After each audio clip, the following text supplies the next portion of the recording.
When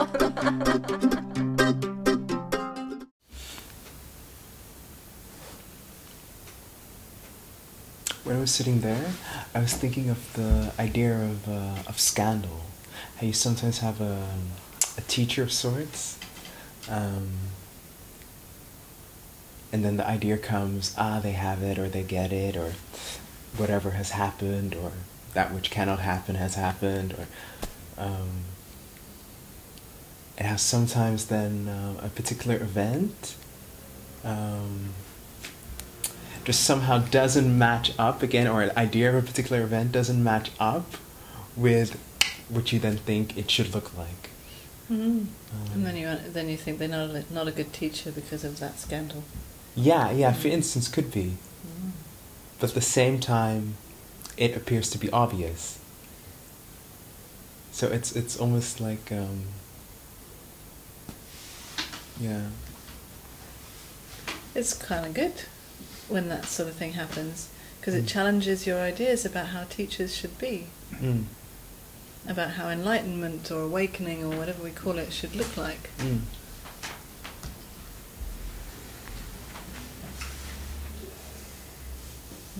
Great that you're shocked. You know. Because so often we make this message, this pointing, this expression, or let's say, or this recognition about the teacher, rather than actually what they're actually pointing to, which is you. And when we make it about the teacher, well then the teacher has to appear and behave in a very perfect way, according to our ideas about that. And of course no one can maintain that, because even the most holy of holy teachers is still a human. And no matter how much they wear white and float in and have a permanent smile on their face or whatever, they're still human and they're bound to mess up sometime. So, better you see that sooner rather than later. So I would always be much more interested in a teacher who has had some big scandal.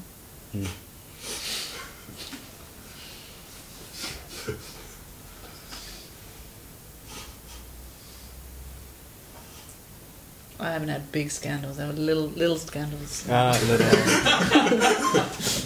But who knows? That's a lot of up. I can imagine that the teacher who's authentic from the get-go, that and just real about it, that it doesn't really matter what they do, because then whatever they do isn't in opposition to what they proclaim themselves to be. Yeah. I mean, it's never about what they're. Well, I can't talk for all other teachers, but I'm certainly not proclaiming to be anything or anyone. So then anything that this person might do would be completely irrelevant to what I point to in these meetings. And that's the freedom of it, actually. Not only for me, but for anybody. It's the freedom that the person in the world can do and say and feel anything. And it doesn't contradict, it doesn't undermine this recognition of who I am. Ever. It can be the most unholy, the most nasty, bitchy, crazy, emotional, rude, what else? Just evil. Impure, evil.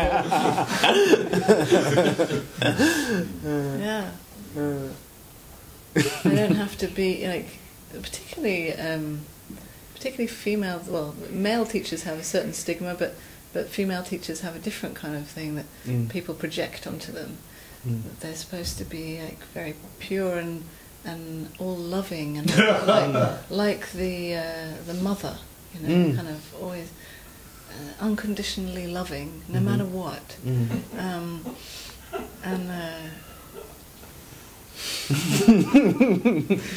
I wonder if anyone really had a mother that was solely. well, no, it's the ideal mother, yeah, isn't it? yeah, of course, Isn't it? yeah. It's the ideal mother, how every mother should be, but of course every actual mother is human, and so not like that. Yeah, and female teachers should be just.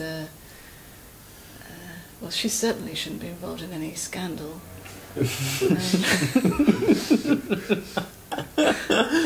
Yeah. Absolute purity personified. Yeah.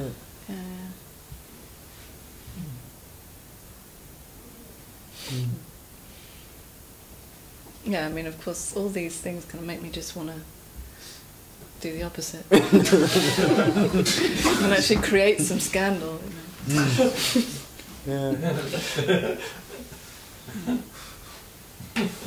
It's almost as if everything is testing itself to prove that nothing can contradict itself.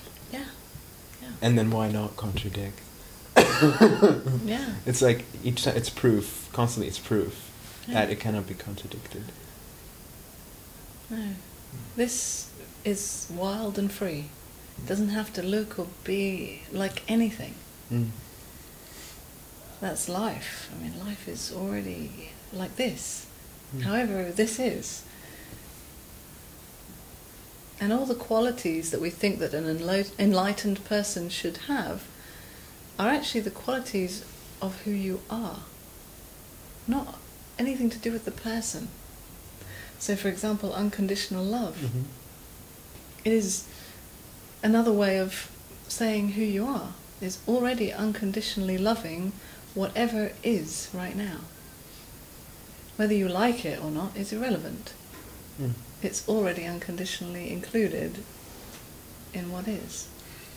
So that means that I could hate what is. I could be angry.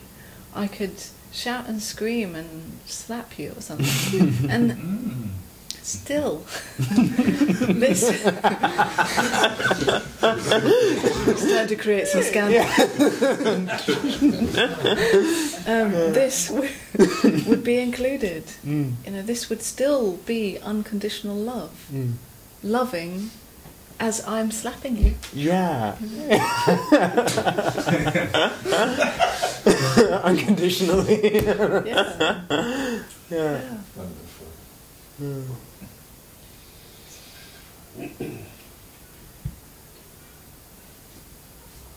Because if you have to behave in a particular way, if you have to maintain a certain spiritual or enlightened image, first of all, it's a great burden. To have to be anything all the time is really a big burden. You have to kind of keep yourself very closely under watch and under control in case you do something that destroys this image. And that's not a very free way of being. That's certainly not what I'm talking about in these meetings. So, it might be scary, the fact that knowing that this person could behave in any way suddenly. She's free. She could just get up and Slap scream, somebody. take her clothes off and run out the door screaming. Who knows? Anything could happen next.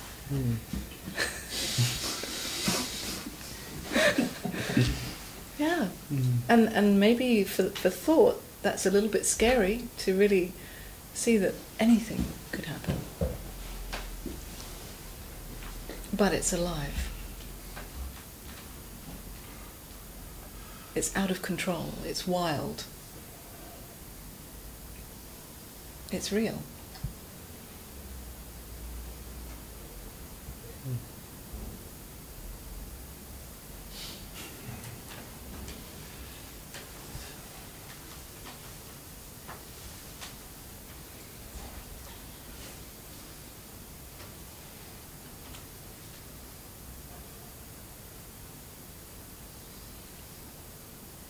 in the same way as, as a spiritual seeker, you don't have to look or behave in any particular way. You see some spiritual seekers feel that they have to dress like seekers. They have to wear like long flowing clothes or white, or kind of to try and copy their teachers, maybe to be more like them. If they dress like them, then maybe they'll get more enlightened or something. I was mentioning how it was cold, and then Adri, he gave me the shawl, and I think it was hanging over the stairs. And I was thinking, like, this looks like one of those typical, my spiritual outfit, the shawl and the. Yeah, I mean, look, some of those outfits are very nice. If we did want to discuss fashion tips, long flowing robes and all of that are lovely as well. But it's just got nothing to do with this anything. message. But it's certainly fun to play with and to wear. I love wearing different clothes and kind of playing with the image. It's amazing actually. As you say, you put on this shawl and suddenly you're a spiritual seeker. Yeah, it's kind of fun. It's sort of fun to play with different roles like that. Dress up. Yeah, it is. It's like kids, just dressing up in your parents' clothes or in fancy dress, And when you put on the outfit, you kind of become that person.